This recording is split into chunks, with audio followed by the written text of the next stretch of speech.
शास्त्री जी जब प्रधानमंत्री बने, उनके घर में अपना परिवार खर्चा चलाने के लिए पैसा नहीं था, क्योंकि वो पैसा मिलते ही 1500 रुपया लोक सेवक मंडल को दे देते हैं, बाकी सारा सहता दे करके अपना बच्चों की पढ़ाई के लिए।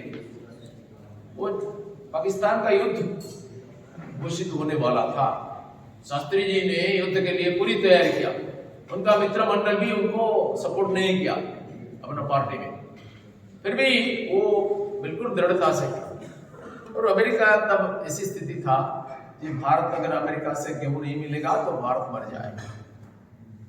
और शास्त्री जी उस जमाने में अमेरिका की धमकी को खाते थे। आज अमेरिका तो हमारा मित्र बन, उस जमाने में शत्रु था, पाकिस्तान का मदद करता। अमेरिका साफ साफ बोला, शास्त्री जी तुम ये सब बंद नहीं करोगे तो हम गेहूं बंद कर देंगे। शास्त्री जी बोले पहले से हम ये चुक्ति रद्द कर देते हैं। इतना हिम्मत, कांग्रेस सिंडिकेट चकित हो गया, सारा देश बस चकित हो गए।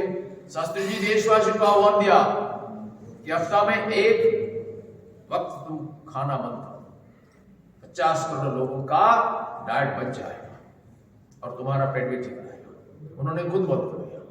हिंदुस्तान में ऐसा लाखों व्यक्ति थे जो शंकर व्रत नहीं, शास्त्री व्रत के लिए ही, देश के लिए ही उपवास था। उन्होंने सारा डिपार्टमेंट का पैसा को स्विच करके युद्ध के लिए। मंत्रियों ने पूछा पैसा कहां से आएगा? शास्त्री बोले करेंगे, देश का समस्या को हम डट कर मुकाबला करेंगे। और उन्होंने खर्च काट करने के लिए क्या क्या किया, अपना रसोईया को विदा कर। रसोई पूछने लगा माता जी की तबीयत तो बहुत खराब है, कौन रसोई करेगा? देश के लिए सब लोगों को त्याग करना पड़ेगा तो लाल बहादुर शास्त्री रसोई करेगा, प्रधानमंत्री रसोई करेगा। और अपना ट्यूशन मास्टर खत्म कर दिया, तो हटा दिया। बोला बेटा का स्टैंडर्ड बहुत अच्छा नहीं है। अरे चलो, हिंदुस्तान में करोड़ों बेटा है, स्टैंडर्ड अच्छा नहीं है, मैं पढ़ाऊंगा। और जो झाड़ूदार है उनको भी हटा दिया प्रधानमंत्री ने। बोला कौन सफाई करेगा, मैं करूंगा। राष्ट्र के लिए इतना चुनौती को स्वीकार किया ये महान, ये हमारे लिए आदर्श है। और आपने एक विषय रखा है, वैदिक काल में जो शिक्षा की व्यवस्था था, मुझे लगता है ये सर्वोत्कृष्ट। आज को क्या व्यवस्था है, अगर कोई मेरिटोरियस स्टूडेंट गरीब होता तो उनका पढ़ाई के लिए अगर 20,000 रुपया मेडिकल में एडमिशन के लिए होता है तो वो नहीं दे पाता। और एक करोड़पति, वो मेरिट में उनका बच्चा कम है, फिर भी वो 1 करोड़ रुपया दे करके प्राइवेट मेडिकल कॉलेज में पढ़ाई करता है। ये विषमता क्यों है? प्रकृति का नियम है विषमता, हम इसको समान नहीं कर सकते, लेकिन equal opportunity to everybody should be given, that is not available. But वैदिक युग में क्या होता था, सारे विद्यार्थियों को समान होता, राजपुत्र श्री कृष्ण, दरिद्र ब्राह्मण पुत्र सुदामा को समान ट्रीटमेंट होता है। और ये क्या सकते, मैं देखता हूं, मुझे कोई बोलता है कि मैं MBA करने के बाद हमारा इंस्टीट्यूट में सबको नौकरी मिलता है। मैंने बोला ये झूठ है, बिल्कुल झूठ है। हमारे पास क्यों आते हैं, नौकरी दो। MBA किया, एडवोकेसी LLB किया, फिर भी बेकार है। लेकिन वैदिक में कोई बेकार नहीं, क्योंकि उधर गणित, साहित्य, व्याकरण, दर्शन, विज्ञान और कृषि, कुटीर शिल्प सब कुछ सिखाया। और इसमें ये क्या है, इस सब होने के बावजूद हम इस शिक्षा प्रक्रिया को छोड़ दिया, माकले का एजुकेशन पद्धति को स्वीकार लिया। तब विश्व में सारे देशों से विद्यार्थी लोग इधर आते थे। जब उनका स्कूल भी नहीं था, इधर हमारा विश्व प्रसिद्ध विश्वविद्यालय था, नालंदा, तक्षशिला, उज्जैनी, कुरुक्षेत्र। आज हम जाते हैं कैम्ब्रिज, ऑक्सफोर्ड, बर्लिन सब पढ़ाई करने के लिए। ये ज्ञान साधना का भूमि, ये बनारस भी, काशी भी विद्या नगरी और पूरा भारत विद्या नगरी था। इसमें दोनों परा और अपरा विद्या का अध्ययन किया जाता था। मैं एक उदाहरण दे करके मेरा वाणी को विराम दूंगा। वो मुंडक उपनिषद में एक कहानी, एक ऋषि को उनका शिष्य एक तेजस्वी ब्रह्मचारी ने पूछा, तस्मिन्नु भगवो विज्ञाते सर्वमिदं विज्ञातम् भवति इति, what is the principle by knowing which we can know the whole universe? ऐसा कोई सामान्य तत्व है क्या? जैसा जल कितना है दुनिया में, कितना समुद्र जल, कितना गड़िया में जल, कितना नदी का जल, इसको हम माप नहीं सकते। लेकिन जल का कॉमन प्रिंसिपल है क्या?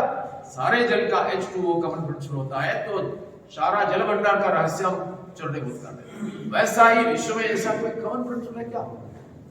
ऋषि ने बोला यस, दे विद्ये वेदितव्ये इतिहासमा यद ब्रह्म विदो वदन्ति पराचैव अपराश्च। इस विश्व में दो प्रकार का विद्या होता है, परा और अपरा।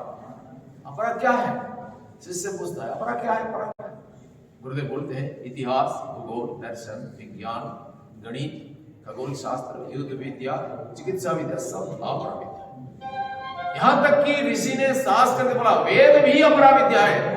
माई Veda, my secret text is an ordinary science. ऐसा कोई धर्म में किसी आचार्य का हिम्मत है जो बोलेगा मेरा धर्म पुस्तक ऑर्डिनरी साइंस? लेकिन हमारे ऋषियों ने बोला ये ऑर्डिनरी साइंस। तो क्या है सुपरा साइंस? शिष्य पूछता है महाविद्या क्या है? ऋषि कहते हैं जो अक्षर ब्रह्म है इसके विषय में जो प्रत्यक्ष ज्ञान है, अनुभूति है पराविद्या। क्योंकि शास्त्र पढ़ने से तुमको अनुभूति नहीं मिलता है। पढ़ने का माध्यम भी बताया, श्रवण मनन निधिध्यासन। किससे सुनोगे? श्रोत्रियो ब्रह्मनिष्ठ से, आप जो अनुभूति संपन्न गुरु है उससे सुनोगे। और ऋषि बोलते हैं यथा परा अक्षरम अधिगम्यते, जो परा विद्या है वो अक्षर है, इसका क्या वृद्धि नहीं है, इसके द्वारा साक्षात सत्य का अनुभूति होता है। जैसा नचिकेता ने यमराज के पास किया था, सत्य का साक्षात्कार करना ही जीवन का देवता है। दोनों की आवश्यकता है, अपरा भी आवश्यक है, परा भी आवश्यक है। एक को लेना दूसरे को नहीं लेना ये नहीं है। भौतिक और आध्यात्मिक दोनों का आवश्यकता है, तब ज्ञान संपूर्ण होगा। और ऋषि कहते हैं सत्यमेव जयते नानृतम, सत्य का विजय होगा, ट्रुथ विल बी विक्टोरियस। और स्वामी विवेकानंद कहते हैं कोई टीचर किसी को शिक्षा नहीं दे सकता। Education is the manifestation of perfection already in man. मनुष्य के अंदर में जो परिपूर्णता है उसका अभिव्यक्ति शिक्षा है, उसका प्रकटीकरण ही शिक्षा है। टीचर का रोल वेरी लिमिटेड, सीमित भूमिका है। वो विद्यार्थी को समर्थ करेगा, मदद करेगा, ये जो अज्ञान का पर्दा को हटा करके अपना आत्मशक्ति को प्रकटित करने के लिए उनका प्रचेष्टा को, उनका कॉन्फिडेंस लेवल को बढ़ाने के लिए वो मदद करेगा। This is the limited role of teachers and the teacher spells everything when things that he teaches. इसलिए आप सब एक महान परंपरा का उत्तराधिकारी है। आप सबको मैं निवेदन करता हूँ, ये वैदिक गुरु परंपरा, उधर विद्यार्थी को बोर्डिंग, लॉजिंग, टीचिंग, इंस्ट्रक्शन सब फ्री में मिलता था। समाज से ये धन संग्रहित होता, राजाओं से, सम्राट व्यक्तियों से। ये गुरु का रिस्पॉन्सिबिलिटी। विद्यार्थी को चिंता करना नहीं है मेरा पिता गरीब है धनी है, ये भेदभाव नहीं। आज विद्यार्थी को ये नर्वसनेस आता है, ऐसा नहीं। इसलिए आज ये परंपरा तो नहीं चलता है, फिर भी मेरिटर्स फिलहाल बच्चों को कुछ मदद मिलता है स्कॉलरशिप के थ्रू। लेकिन आपको ये महान वैदिक परंपरा को चलाना चाहिए। और आज तो टीचर्स का माथा पटाने के लिए भी विद्यार्थी आ जाते। नमस्कार, बोलो भारत।